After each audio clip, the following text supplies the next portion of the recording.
Est-ce que le Bitcoin pollue? Mais vraiment. Et oui, la pollution, c'est souvent le point noir qu'on nous rabâche à chaque fois lorsqu'on parle de Bitcoin et une personne qui se lance dans la crypto-monnaie, c'est souvent le point noir. Et oui, et selon beaucoup de médias, souvent extérieurs complètement à la crypto-monnaie, il faut bien se le dire, eh bien le Bitcoin serait une véritable catastrophe écologique et énergétique en utilisant tout simplement du charbon ou des gaz à effet de serre. Et il se dit même qu'une seule transaction, eh bien, aurait la même consommation énergétique qu'une famille de 4 personnes dans une seule journée. Et oui, depuis des années, on nous rabâche que le Bitcoin est un gouffre énergétique, mais il y a une théorie qui est en train d'émerger où le Bitcoin ne serait plus cette fois-ci un fléau, mais bel et bien la pièce manquante d'une transition vers un monde beaucoup plus durable.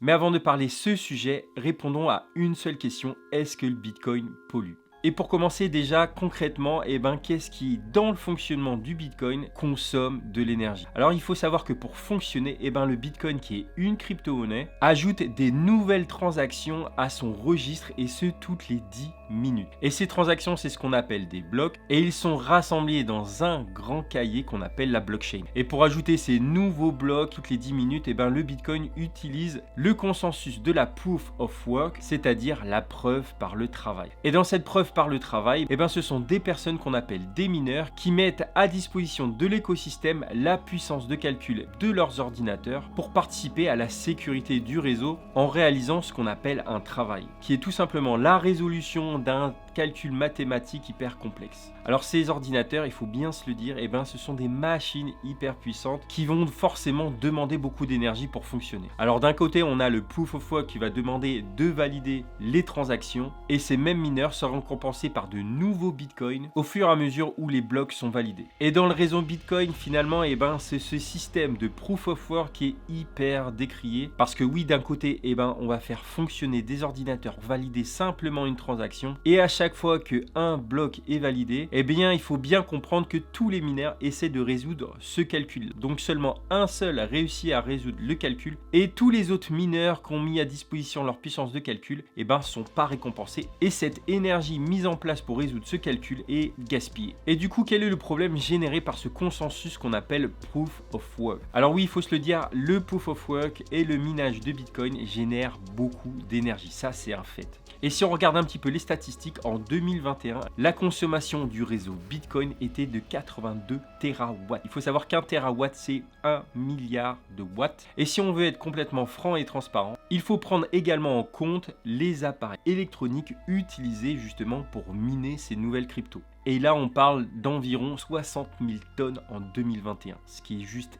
énorme. Mais l'un des arguments les plus tenaces, c'est celui qui dit que l'électricité utilisée pour miner ces nouveaux bitcoins utilise des énergies non renouvelables, comme du charbon ou du gaz naturel. Mais il faut savoir que l'une des grosses particularités du Bitcoin, c'est que le réseau est capable d'exploiter n'importe quelle énergie, qu'elle soit renouvelable ou non. Et bien que le gaz et le charbon soient deux énergies effectivement utilisées, elles ne représentent quant à elles que 30% de toutes les manières utilisées par les mineurs de Bitcoin pour générer de l'électricité. Et si on dézoome tout ça, on prend du recul et qu'on regarde la consommation d'électricité des crypto-monnaies par rapport à la consommation globale, c'est bien moins impressionnant. Et pour illustrer tout ça, prenons l'exemple de CoinShares, qui est un média qui a rédigé un PDF de 26 pages, je te mettrai le lien en description, sur l'impact énergétique et carbone du réseau Bitcoin. Ils ont essayé de prendre tous les éléments en compte pour calculer l'émission de CO2 générée par Bitcoin. Et ce n'est pas évidemment Bitcoin directement qui a besoin de CO2, non. Mais c'est bien la conséquence de la consommation électrique moyenne de ces machines de minage. Et dans l'étude, ils se sont simplement intéressés à la consommation électrique du Bitcoin. Et pour cela, il y a plein de paramètres à prendre en compte. Alors tout d'abord, ils ont essayé de prendre en compte tous les ASIC, c'est-à-dire toutes les machines qui servent à miner le Bitcoin. Ils ont ensuite essayé de calculer la consommation moyenne en terawattheure en fonction de la consommation de ces machines et de la puissance de calcul du réseau, qu'on appelle ici hash rate. Et maintenant qu'ils ont une estimation de la consommation moyenne du réseau, ils ont ensuite essayé de localiser où étaient situés ces mineurs-là, parce que logiquement, chaque zone a ses particularités. Et il faut se le dire, les résultats de ces études sont complètement surprenants. impressionnante. Et si on reprend le chiffre que je te disais tout à l'heure, eh ben la consommation électrique générée par Bitcoin est de 82 TWh et ce en moyenne. Et si on prend ce simple chiffre et on le compare à la consommation totale d'énergie en 2019 qui est de 162 194 TWh, eh ben on se rend compte que la consommation d'énergie du réseau de Bitcoin est de 0,057%. Donc vu comme ça, c'est pas si impressionnant que cela. Et si l'on regarde la part du réseau Bitcoin par rapport aux émissions globales, eh ben ça représente 0,08% du total mondial.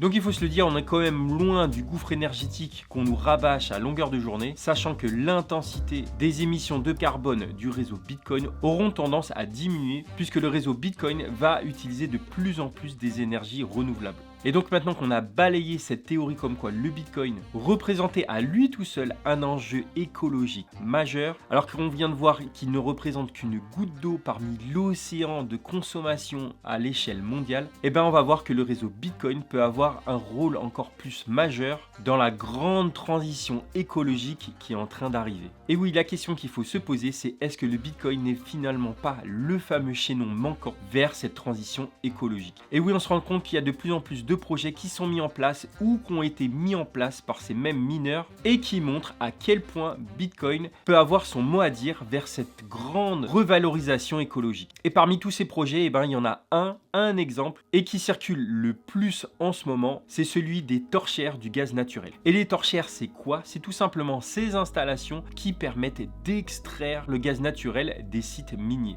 Car oui, lorsqu'on extrait du pétrole par exemple, eh ben on est obligé d'extraire ce fameux gaz en même temps. Et le problème de ce gaz, c'est qu'il est ultra polluant. Et il aurait des conséquences dramatiques et climatiques s'il était tout simplement relâché dans l'atmosphère. Et finalement, ce fameux gaz, on ne sait strictement pas quoi en faire. Et les industries n'ont pas trouvé d'autre solution, et ce depuis 100 ans, que de le brûler au lieu de le relâcher tout simplement. Alors évidemment, le fait de le brûler, ça pollue, mais beaucoup moins que si on le relâchait. Et vous allez me dire, mais pourquoi ne le vendent-ils pas? Eh bien tout simplement, on revient au même problème. Il n'y a aucun avantage à l'extraire proprement, à l'isoler, à le transporter et puis à le revendre. Eh bien ça coûterait beaucoup plus que ça ne rapporterait. Et c'est un fait, finalement, on est dans un monde capitaliste où l'argent passe avant les bons sentiments. Alors là, on ne recherche pas si c'est bien ou si c'est mal, c'est tout simplement comme ça que ça marche, malheureusement. Et d'après les statistiques de la Banque mondiale, en 2020, eh ben, il y aurait eu plus de 142 millions de mètres cubes de gaz naturel qui auraient été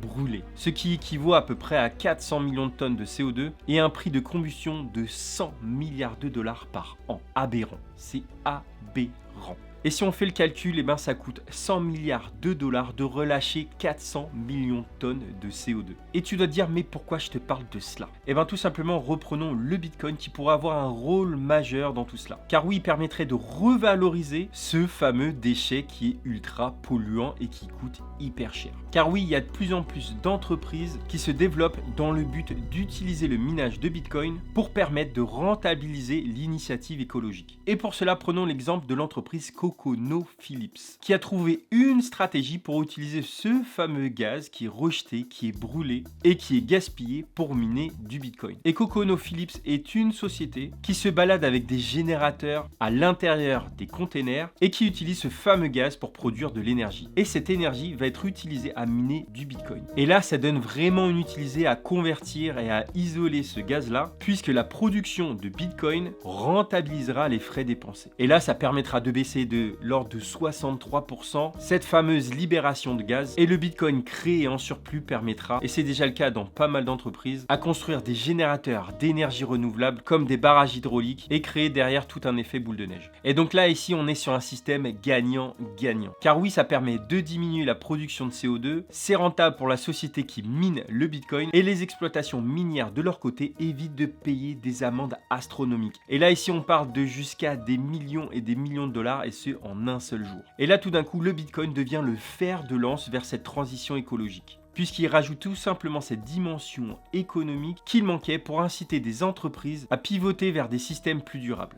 Et si on regarde ici en termes de chiffres, de plus en plus d'entreprises se tournent vers le minage de Bitcoin pour exploiter au maximum leurs ressources. Et ici, cet exemple de Torshare est un exemple parmi tant d'autres. Car oui, il existe des dizaines d'entreprises qui essaient d'utiliser le minage de Bitcoin pour soit utiliser l'énergie non dépensée, qui est ici un véritable gâchis d'énergie. Car oui, actuellement, il y a un surplus phénoménal d'électricité qui a été produite mais non utilisée, ou soit de permettre à des systèmes polluants de pivoter vers un système plus durable. Et quand on voit ces chiffres, on voit la réalité de l'utilisation du Bitcoin et de toutes les crypto-monnaies d'un autre œil. Et clairement, c'est difficile d'être anti-Bitcoin lorsqu'on voit toutes ces statistiques, lorsqu'on voit tous ces chiffres, surtout si on regarde ça d'un œil beaucoup plus macro. En plus d'être ici un outil économique vers une réorganisation écologique, c'est aussi un système, et il faut se le dire, qui profite à des régions ou à des pays sous-développés pour abattre un peu les cartes vers un nouveau système. Et on sait finalement que les fermes de minage s'orientent en général vers des régions ou des pays où l'électricité est la moins chère possible. Donc ici des pays sous-développés. Et donc l'arrivée de ces mineurs-là dans des régions sous-développées, c'est une aubaine. Ça apporte de la valeur à ces régions qui n'en avaient pas à la base. Donc ici, tout le monde est gagnant. On peut parler notamment de la République démocratique du Congo qui a un accès difficile vers l'électricité. Et donc le réseau Bitcoin pourrait être une solution à ce problème. Alors bien sûr, je te laisse faire la conclusion de cette vidéo-là dans les commentaires si tu le souhaites. Mais personnellement, et j'en ai volontairement pas parlé du tout sur cette vidéo-là, pour ne pas faire l'apologie du Bitcoin, pour en faire l'éloge, mais il faut savoir qu'en termes d'électricité, on a un véritable combat entre d'un côté le Bitcoin et les banques traditionnelles qui, elles, polluent également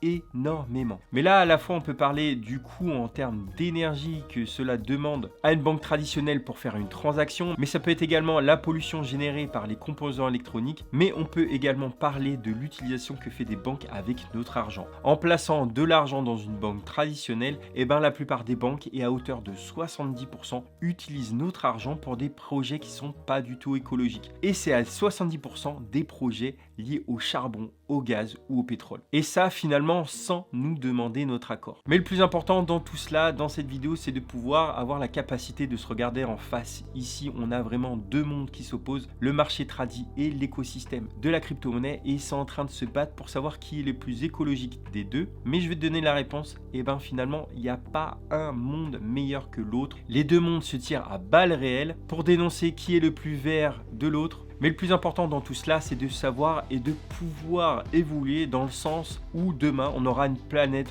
beaucoup plus propre et beaucoup plus verte. Et il faut se le dire, dans un monde capitaliste où la part belle est donnée à l'argent, la mission est très loin d'être réussie. Et il faut se le dire, les personnes qui ont le plus de pouvoir sur notre planète et qui représentent à elles seules la minorité, on va dire à peu près 1%, c'est elles qui ont le pouvoir, mais surtout la responsabilité de notre avenir, de notre futur. Mais finalement, c'est à nous qui représentons la majorité, c'est-à-dire les 99%, et que l'on peut s'autonomer comme membre temporaire ou juste locataire de cette planète-là, qui avons le plus de responsabilités et qui avons le plus de pouvoir pour faire changer les choses. Et ce, à partir de petits gestes du quotidien qui permettront de faire bouger les choses. Donc voilà, je te laisse avec cette partie un petit peu plus philosophique de cette vidéo sur est-ce que le Bitcoin pollue. À toi de me dire en commentaire qu'est-ce que tu en penses. Si cette vidéo t'a plu, tu sais ce qu'il te reste à faire. Lâcher un petit like, t'abonner à la chaîne. Ici, on parle finance, investissement, crypto-monnaie, mais je pense que c'est également important de parler de l'impact qu'on peut avoir, nous, investisseurs, de nos décisions, de nos investissements sur la planète.